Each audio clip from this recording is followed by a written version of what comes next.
우리가 예수님 믿고 하나님의 자녀의 영광을 우리 삶 속에서, 매일매일의 삶 속에서 얼마나 인식하고 또 하나님의 자녀답게 살아가고 있습니까?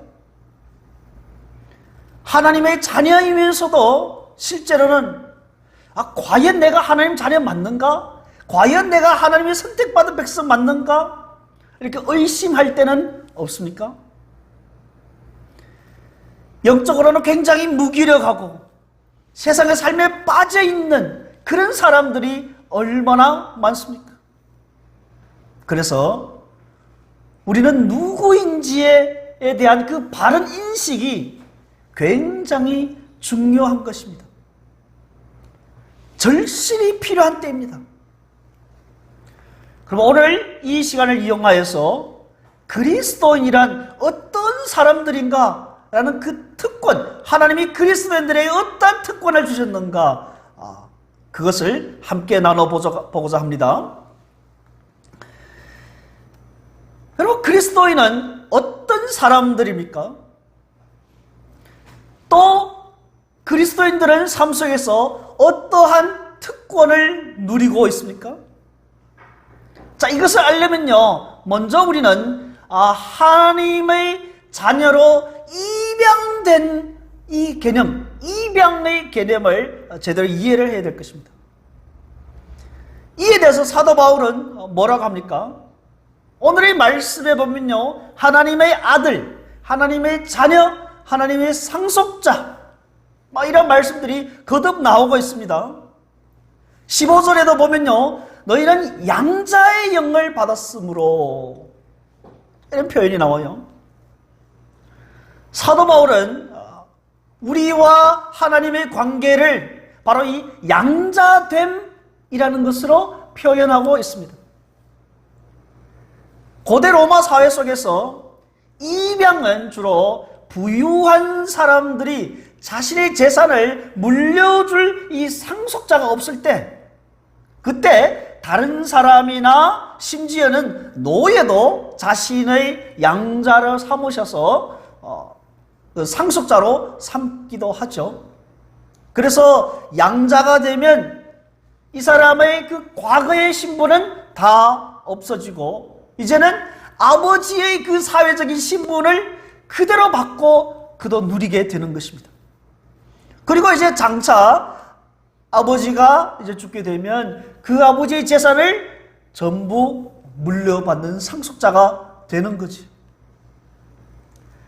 로마 사회 속에서 아들이라는 이 신분은요, 남자들에게만 주어지는 특권이고 권력이었습니다. 그런데 사실 보면 로마 사회뿐만이 아니라 유대 사회도 그랬고요, 이 세상에는 남존 여비의 사상이 많이 배어 있어서 그리스도인 여성들이 오늘 14절에 나오는 그 말씀, 하나님의 아들이라는 표현을 보면요, 마음이 좀 불편해할 수 있을 것입니다. 왜냐하면 하나님이 왜 하나님의 아들이라는 표현만 쓰고 하나님이 딸이라는 표현은 쓰지 않았을까요? 하나님도 혹시 남존 여비의 사상이 있는 것이 아닐까요? 당연히 그렇지 않습니다. 바울은 담대하게도 이 표현을 모든 그리스도인들에게 적용하고 있는 것입니다. 그리스도인 남성이든 여성이든 모든 그리스도인은 하나님의 자녀요, 하나님의 상속자인 것입니다. 요한계시록 19장 21장에 보면요, 우리 모두는 그리스도의 신부라고 말합니다. 그러니 그리스도인 남성들도 그리스도의 신부라는 것입니다. 그에 대해서 우리는 불쾌감을 느낄 필요가 없습니다. 그렇기 때문에 그리스도인 여성들도 하나님의 아들이라는 표현에서 불쾌할 필요는 없겠지요. 그리스도인 모두는 하나님의 아들이고 그리스도의 신부인 것입니다. 사도 바울은 이 입양 제도를 통원하여서 하나님과 그리스도인 사이의 이 관계를 설명해 주고 있습니다. 우리는 원래 사단의 종이었고 하나님의 자녀가 아닙니다.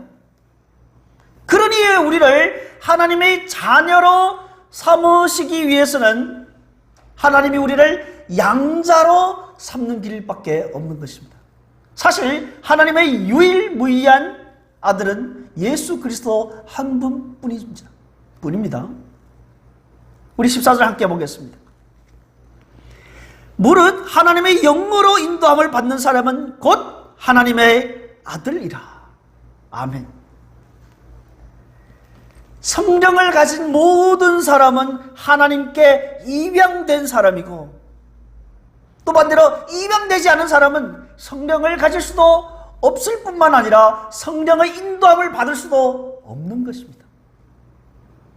어떤 사람들은 성령의 인도함을 받게 되면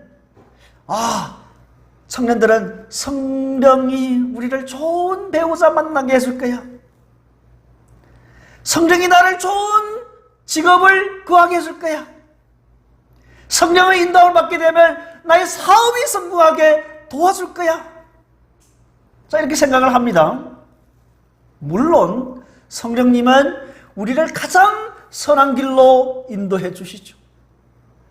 하지만 이러한 태도는 오늘의 본문 14절과 그 위에 있는 13절 사이에 그 밀접한 연관이 있다는 것을 간과함으로 발생하게 되는 착각입니다. 14절에서는 무릇 이렇게 시작하죠.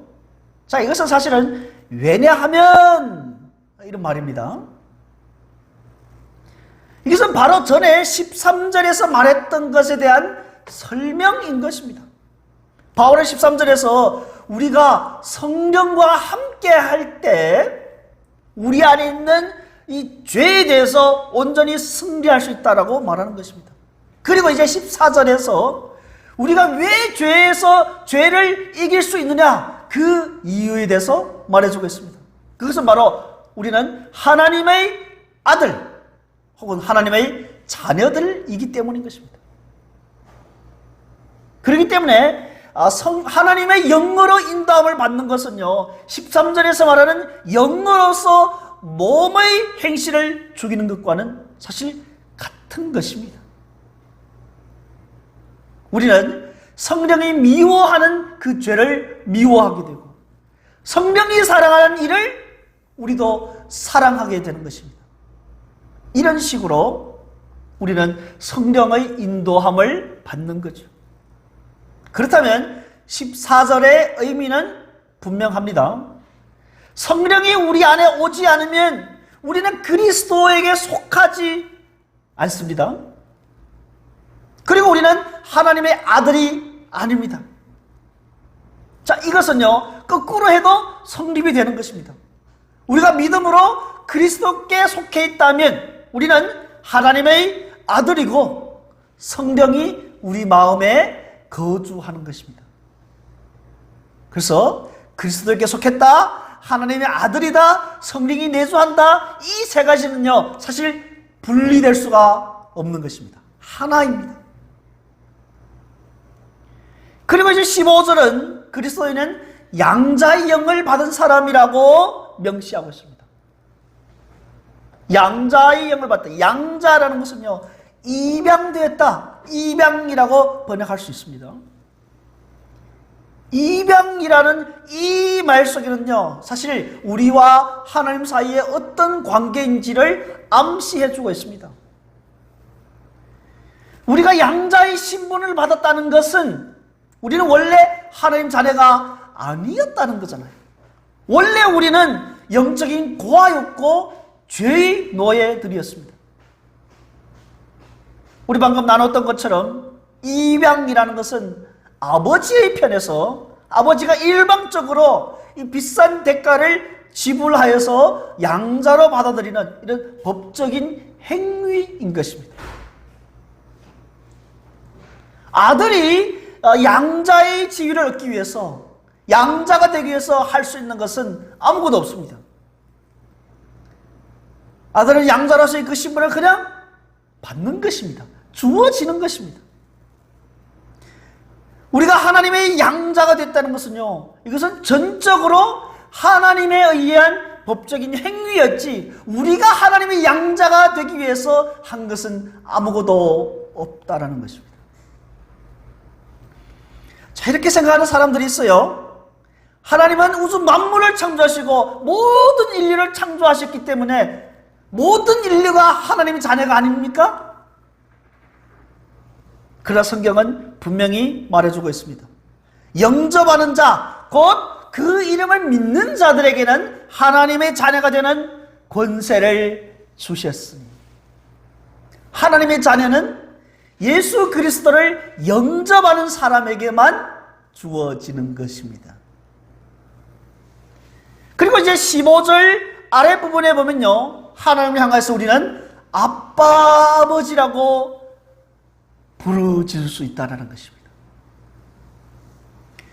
여러분, 구약 성경을 보면 하나님과 가까이 했던 그 믿음의 영웅들, 아브라함, 이삭, 야곱, 요셉, 또 하나님과 친구처럼 대화했던 모세, 하나님 마음에 합했던 자 다윗, 이 수많은 사람들이 있음에도 불구하고 그 누구도 하나님 향하여서 아빠, 아버지라고 부르는 사람은 없습니다.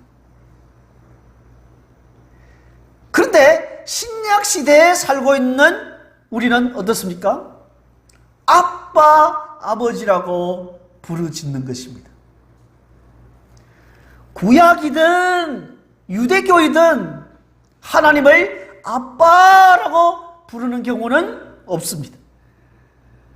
그렇기 때문에 신약 성경에서 하나님을 향해서 아빠, 아버지라고 부르는 것은요, 가히 혁명적이라고 할 수 있습니다. 어떻게 이런 호칭이 가능합니까? 바로 예수 그리스도 때문인 것입니다. 예수님이 이 땅에 사시면서 기도할 때마다 하나님을 향해서 아버지, 아빠라고 불렀죠. 자, 이런 모습을 본 제자들은요, 너무나도 충격받았을 것 같아요. 그래서 예수님을 향해서 주님, 우리에게도 기도를 가르쳐 주세요. 예수님이 이렇게 말하죠. 너희도 나처럼 기도하라. 하나님 향해 기도할 때는 하늘에 계신 우리 아버지여 라고 기도해라 라고 주기도문에서 가르쳐 주지 않았습니까? 또 요한복음 20장에 보면 부활하신 예수님께서 막달라 마리아를 만나고 나서 이렇게 말합니다. 내 아버지 곧 너희 아버지, 내 하나님 곧 너희 하나님께로 내가 올라간다. 그래서 우리가 하나님 향해서 아빠, 아버지라고 부를 수 있게 된 것은 예수님 때문인 것입니다. 예수님이 우리를 위해서 죽으시고 부활하신 까닭에 우리가 하나님의 자녀가 되고 하나님 향해서 감히 아빠, 아버지라고 부를 수 있게 된 것입니다. 오늘 우리 15절을 다시 잘 본다면 예수님을 믿는 자들은 하나님 향해서 아빠, 아버지라고 부를 수 있게 된 것은 양자의 영을 받아서 그렇게 됐다고 합니다. 여러분 삶 속에서 하나님 향해서 아빠, 아버지요 라고 내 마음의 깊은 곳에서부터 불러보신 적이 있습니까? 내 몸이 힘들고 지칠 때 하나님 향해서 아빠, 아버지라고 부르짖고 도움을 청해 보셨습니까? 나 같은 죄인이 죄와 사망에서 구원받아서 이제 하나님의 자녀가 되어서 하나님을 향해서 감히 아빠, 아버지라고 부를 수 있게 되었다니, 그런 감격을 느껴보신 적이 있습니까? 우리가 하나님을 향해서 아빠, 아버지라고 부를 수 있는 것은 어마어마한 놀라운 특권인 줄 믿습니다. 아멘. 그럼 아래 15절부터 17절에서 우리가 하나님의 자녀가 되는 그 특권에 대해서 7가지를 나눠보겠는데요, 그 하나하나 모두가 놀랍고 어마어마한 특권들인 것입니다. 먼저 처음에는 우리가 하나님의 자녀가 되는 신분, 권세인 거죠. 종은요, 집에서 어떠한 권세도 없습니다. 그들은 시키는 대로만 할 수 있는 것입니다. 하지만 자녀들은 그렇지 않잖아요. 자녀들은 우리 가문의 명예를 위해서, 우리 가문의 명예에 합당하게 처신해야 하는 것입니다. 방금 전에 우리가 나눴던 것처럼 요한복음 1장 12절 말씀에 하면 우리가 하나님의 자녀가 되는 권세는요, 하나님이 주신 것입니다. 이처럼 우리에게는 이 놀랍고 새로운 신분이, 이런 권세가 주어진 것입니다. 두 번째는 하나님 안에서의 그 안전함, 하나님의 보호를 받는 그 안전함에 대해서 나눕니다. 종업원이나 종은요, 기본적으로 일을 잘 못해서 주인의 마음에 들지 않으면 내 이 직업을 잃을까, 잘릴까봐, 아니면 처벌을 받을까봐 두려워서 복종하게 되죠. 하지만 부모와 자식 간에는 그 관계를 잃지는 않을까 하는 이런 두려움은 전혀 없습니다. 그래서 우리는 더 이상 두려움, 공포, 불안, 이런 어두움 속에 갇혀 있을 필요가 없는 것입니다. 우리는 하나님의 날개의 그 보호 아래에서 가장 안전하다라는 것을 기억해야만 하는 것입니다. 시편 61편 4절 거기에 보면요, 내가 영원히 주의 장막에 머물며 내가 주의 날개 아래 피하리다 라고 시편 저자는 이렇게 고백을 합니다. 하나님의 그 날개 아래 보호하심 받는 것은 가장 안전한 것입니다.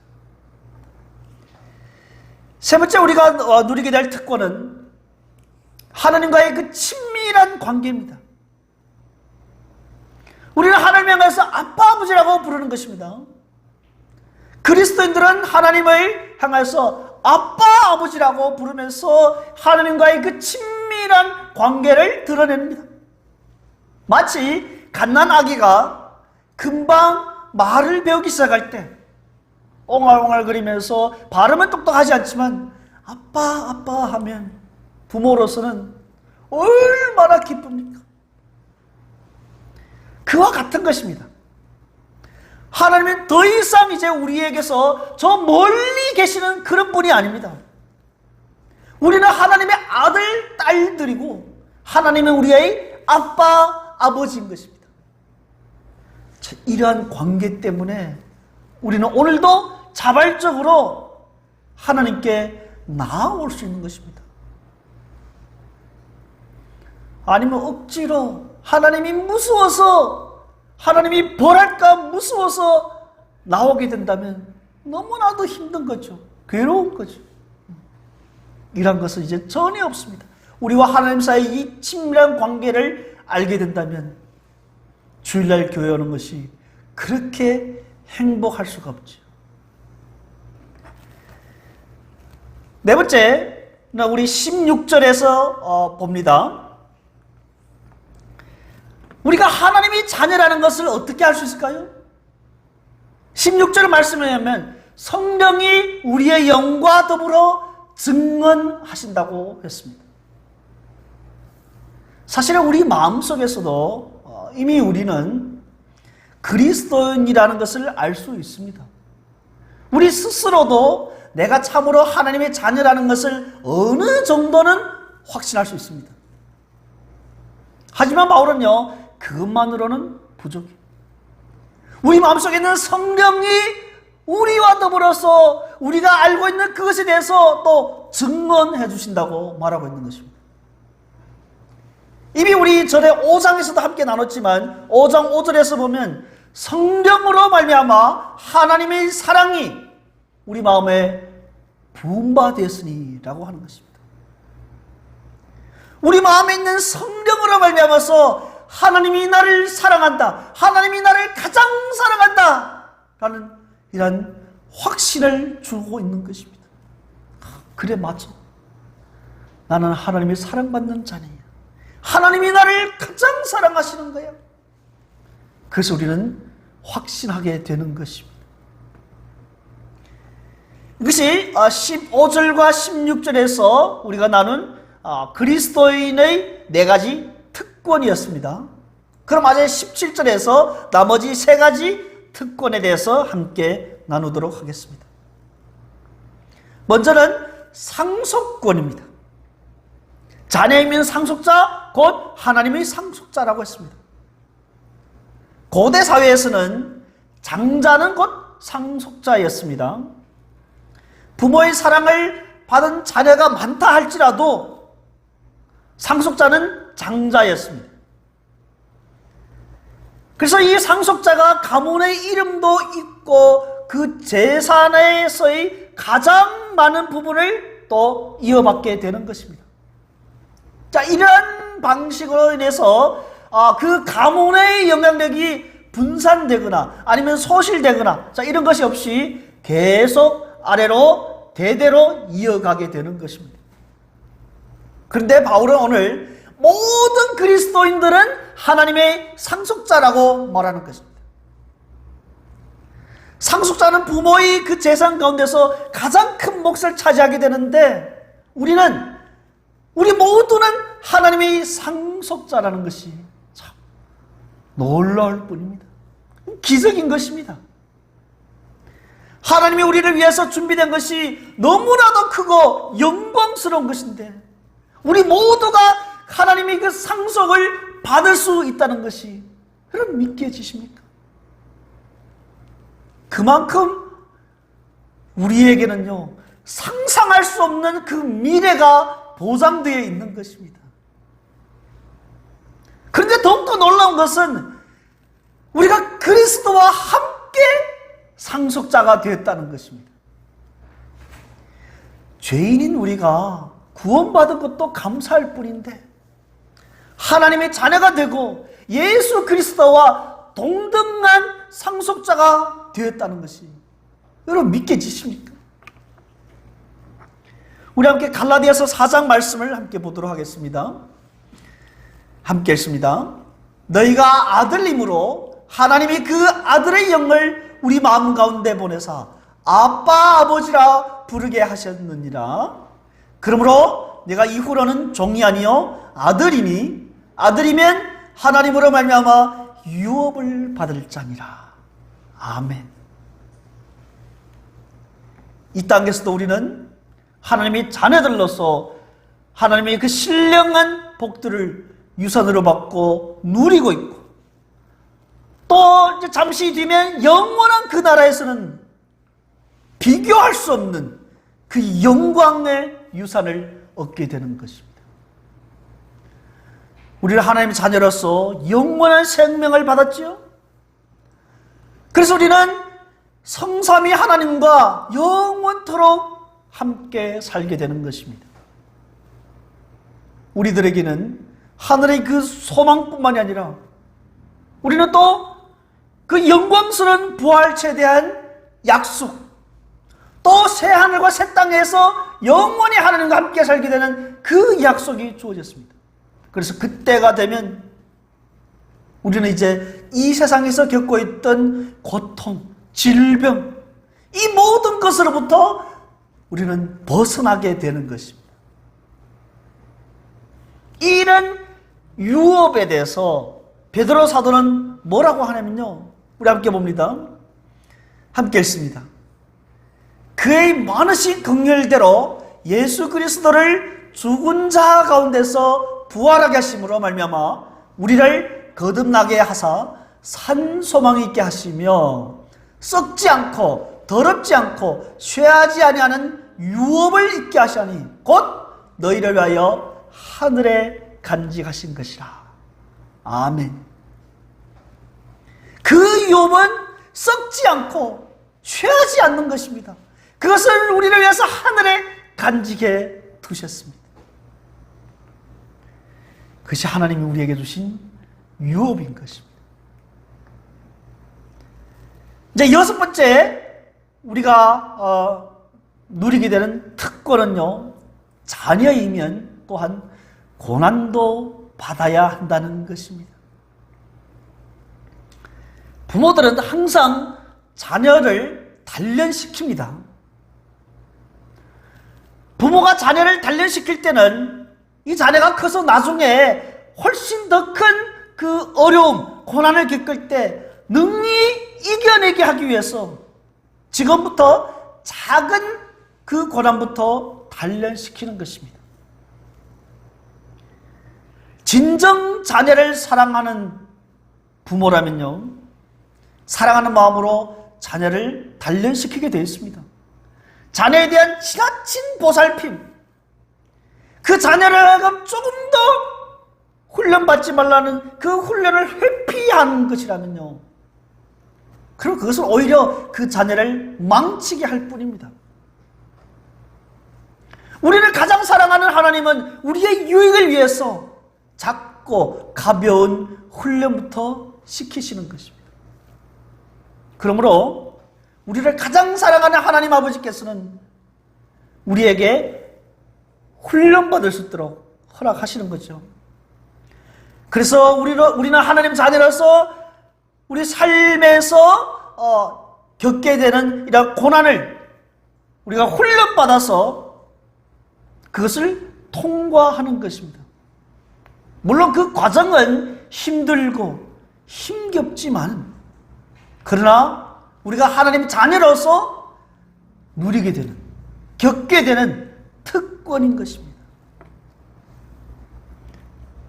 그래서 그 영광을 위해서는, 그 영광의 유업을 위해서는 우리는 이 땅에서 그러한 훈련도 겪는 것입니다. 마지막 일곱 번째 그리스도인이 누리게 되는 특권은요, 주님을 닮아가는 것입니다. 그리스도인들에게는 이 세상에서 모든 사람들이 당하는 그런 고난도 우리도 겪습니다. 그런데 우리에게는 그뿐만이 아니라 우리가 예수 믿는 것 때문에 겪는 고난도 있습니다. 예수님은 사람들을 향해서 죄를 지적하시고, 또한 심판을 경고하시고, 또한 나를 믿어야 돼, 자신을 통한 그 구원, 이 복음의 메시지를 선포함으로 인해서 사람들로부터 버림을 당했습니다. 마찬가지로 그리스도와 한 가족이 된 우리도 예수님을 위해서 살고 그분에 대해서 우리가 전할 때 우리는 이 세상으로부터 따가운 시선을 받게 되고 어려움을 받게 되고 고난을 겪게 될 것입니다. 반대로 그리스도인이 그리스도의 가족이지만 그분을 위해 살지 않고 그분을 전하지 않으면 예수 믿음으로 인해서 받는 고난은 없죠. 사실 그것은 비극입니다. 아픔입니다. 비록 우리는 하나님의 양자이지만 하나님은 우리 마음속에 그리스도의 모습을 심어주신 것입니다. 실제로 우리는 하나님 자녀로서 그리스도를 닮아가게 되어 있습니다. 또한 우리는 그리스도를 점점 더 닮아가야만 하는 것입니다. 그리스도의 장사한 분량이 충만한 데까지 이르라고 하고요, 범사에 그에게까지 자라라고 성경은 우리에게 말씀하고 있습니다. 그것이 우리의 일평생 소원이어야 하는 것입니다. 우리는 그리스도와 한 가족이 되어서 이제 그리스도와 같은 고난을 당하게 되고, 그것으로 인해서 우리는 점점 더 하나님 아버지와 예수 그리스도를 닮아가게 되는 것입니다. 이것이 바로 그리스도인으로서 박해를 받게 되는 특권으로 여기야 하는 거죠. 사도 베드로가 이렇게 말하고 있습니다. 베드로전서 4장에서는요, 우리 함께 읽습니다. 사랑하는 자녀들아, 너희를 연단하려고 오는 불시험을 이상한 일 당한 것 같이 이상히 여기지 말고 오히려 너희가 그리스도의 고난에 참여하는 것으로 즐거워하라. 이는 그의 영광을 나타내실 때 너희로 즐거워하고 기뻐하게 하려 함이라. 너희가 그리스도의 이름으로 치욕을 당하면 복 있는 자로다. 영광의 영 곧 하나님의 영이 너희 위에 계심이라. 16절 함께 했습니다. 만일 그리스도인으로 고난을 받으면 부끄러워하지 말고 도리어 그 이름으로 하나님께 영광을 돌리라. 아멘. 성령을 받은 자, 성령이 내주하는 자들은요, 하나님의 자녀가 되고 하나님의 자녀로서 이 이상의 7가지 특권을 우리가 누리게 됩니다. 하나님의 자녀되는 권세, 하나님의 보호하심 받는 그 안전함, 하나님과의 친밀함, 성령이 내주하심으로 우리에게 증언하시는 그 확신, 하나님 자녀로서 상속자, 또 하나님이 우리를 훈련하시는 그 단련, 또 그리스도를 닮아감, 이러한 특권들을 우리가 누리게 되는 것입니다. 이 어마어마한 특권을 소유한 우리는요, 그러면 어떻게 살아야 할까요? 누가복음 15장의 탕자의 비유에서 보면요, 둘째 아들은 가족을 버리고 멀리 떠나서 방탕하게 살다가 아버지한테서 받은 그 유산을 다 탕진해버렸죠. 그리고 나서야 비로소 정신이 들어서 자신이 죄를 졌다는 것을 깨닫게 됩니다. 그는 다시 집으로, 아버지의 집으로 돌아오려고 마음은 먹었지만 자신이 아버지의 아들로 불릴 만한 그런 자격이 있는지에 대해서는 기대조차 하지 않았습니다. 그저 나를 품꾼의 하나로 여겨주세요 라고 바랬을 뿐입니다. 여러분, 우리의 삶은 어쩌면 이 둘째 아들과 같은 태도로 하나님 앞에서 살아가고 있지는 않을까요? 내게는 하나님의 자녀 될 만한 어떤 자격도 없어. 나는 그렇게 살지를 못했어. 내가 하나님 앞에 일을 좀 잘하게 되면 하나님이 내게 품삯을 주겠지. 그러면 하나님이 내 기도를 들어주시고 내게 은혜를 베푸셔서 나를 보호해 주시겠지. 하지만 내가 일을 제대로 하지 않으면 하나님 나를 쫓아내지는 않을까? 이런 생각을 하는 사람들이 있습니다. 여러분, 절대로 그렇지 않습니다. 절대로 이러한 일이 발생하지 않습니다. 하나님은 절대로 자신의 자녀를 버리지 않습니다. 우리 육신의 부모도 그렇지 않습니까? 아무리 너희들이 잘못했다 하더라도 너는 여전히 나의 사랑하는 아들이야. 너는 여전히 나의 사랑하는 딸이야. 하물며 우리를 가장 사랑하는 하나님 아버지겠습니까? 이렇듯 부모와 자식 간의 관계는요, 내가 부모를 위해서 무엇을 했는가에 근거하지 않고 부모 자식 간의 관계는 이런 무조건적인 사랑의 관계에 기초하는 것입니다. 성령은 우리 마음속에서 그 사랑, 하나님이 그 사랑을 확인시켜 주시고 우리로 하여금 하나님의 사랑받는 자녀로서 또한 그리스도 한 가족으로서 우리는 하나님께 나아갈 수 있는 것입니다. 성령 때문에, 우리 마음속에 계시는 성령 때문에 우리는 하나님 향해서 아빠, 아버지요 라고 부르짖을 수 있는 것입니다. 성령님은 우리를 율법의 그 속박에서 벗어나게 하고 우리 안에 계셔서 우리로 하여금 율법의 요구를 이룰 수 있게 하십니다. 성령님은 우리 안에 이제 사시고, 성령님은 우리에게 새로운 생명을 주시고, 그리고 또 언젠가는 우리의 이 몸도 부활하게 하십니다. 그러면 우리는 어떻게 살아야 됩니까? 우리 함께 12절과 13절 함께 보도록 하겠습니다. 그러므로 형제들아, 우리가 빚진 자로 돼 육신에게 져서 육신대로 살 것이 아니니라. 너희가 육신대로 살면 반드시 죽을 것이로되 영으로서 몸의 행실을 죽이면 살리니. 아멘. 여기에서 나오는 육신이라는 것은요, 타락한 본성을 가진 불신자들의 삶을 가리킨다고 지난주에 말씀드렸습니다. 사도 바울은 우리가 육신에게 빚진 자가 아니라 우리는 성령에게 빚진 자라고 말씀하고 있는 것입니다. 그래서 우리가 육신대로 살아야 할 이유나 의무는 전혀 없다라고 말씀하고 있는 것입니다. 그럼에도 불구하고 사탄은 우리로 하여금 과거의 그 육신의 삶으로 되돌아가게 만들려고 애를 쓰고 있지요. 우리가 그 사탄의 공격에, 사탄의 유혹에 넘어가 버린다면, 그래서 사탄이 원하는 그 육신의 삶을 쫓아 살아가게 된다면 우리는 영적으로 무기력해지고, 우리는 천국에 대한 소망도 희미해지고, 그러면 우리는 하나님께 영광 돌리는 그 삶을 살 수가 없습니다. 결국은 하나님의 이름에 먹칠하게 되는 것입니다.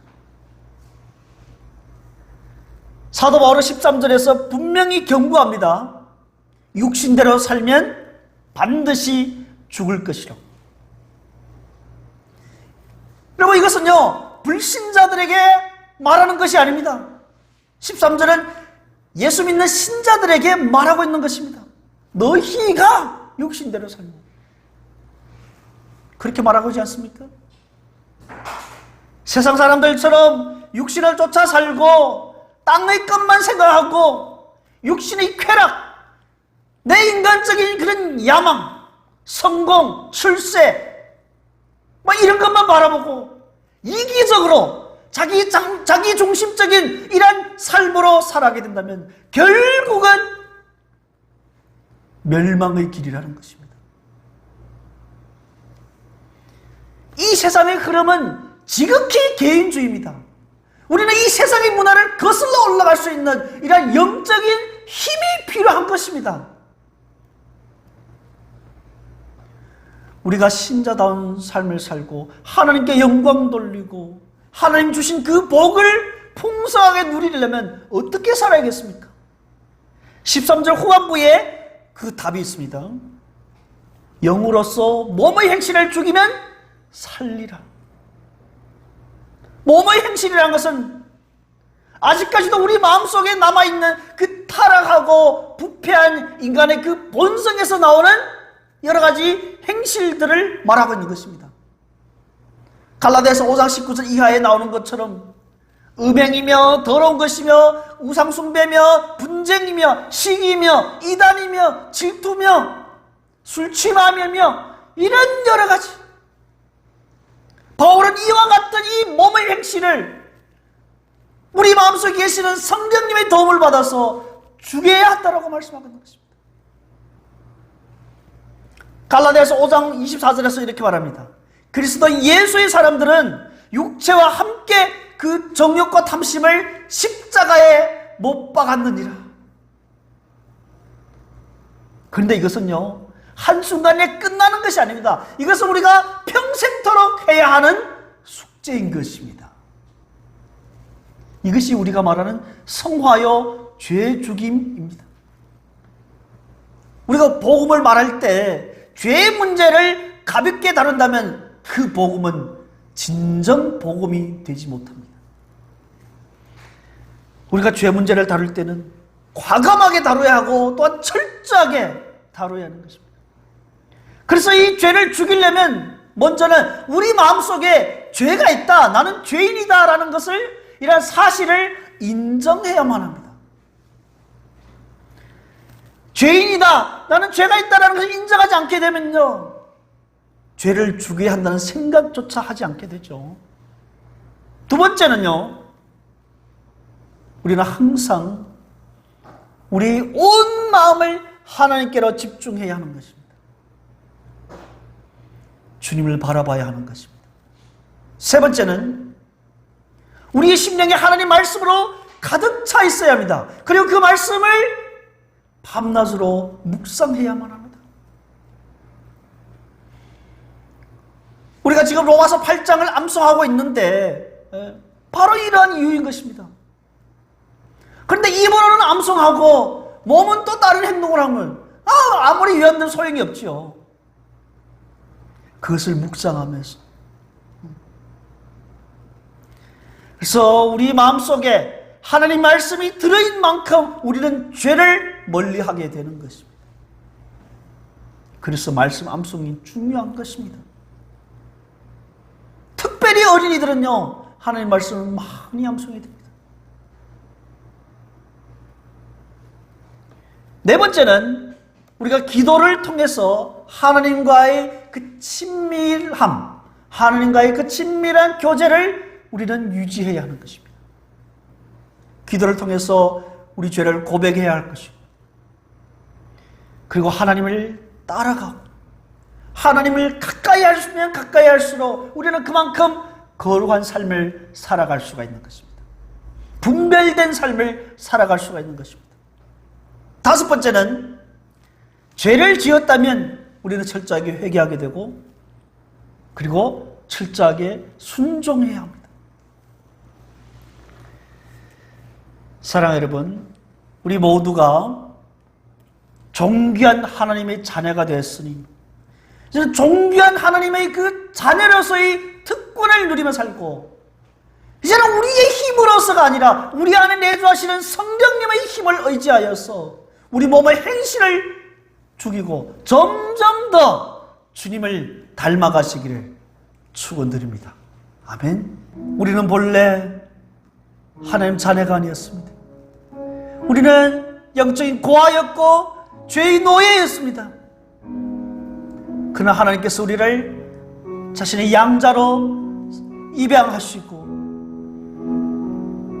우리에게 어마어마한 7대 특권을 허락해 주셨습니다. 그러므로 우리는 우리 안에 내주하시는 그 성령으로 말미암아서 몸의 행실을 죽여야 하는 것입니다. 이것은 한순간에 이루어지는 것이 아니라 우리가 평생토록 해야 할 일입니다. 주님, 우리가 이 땅에 시선을 고정하지 아니하고 이 땅에 생각을 하지 아니하고 우리의 시선을 하늘을 향해서 고정하며 성령님의 그 음성에 귀를 기울이게 하여 주시옵소서. 성령님의 인도하심으로 말미암아서 성령 충만하게 되어서 우리가 능히 주님이 원하시는 그 기뻐하는 일들을 할 수 있도록 인도하여 주시옵소서. 우리 함께 주여 외치고 기도하도록 하겠습니다. 주여! 살아계신 하나님 아버지, 감사합니다. 우리는 하나님 앞에 아무것도 내세울 수 없는 존재이오나 하나님께서 우리를 자녀로 입양하시고 우리가 하나님 향해서 아빠 아버지라고 부를 수 있는 특권을 허락하였습니다.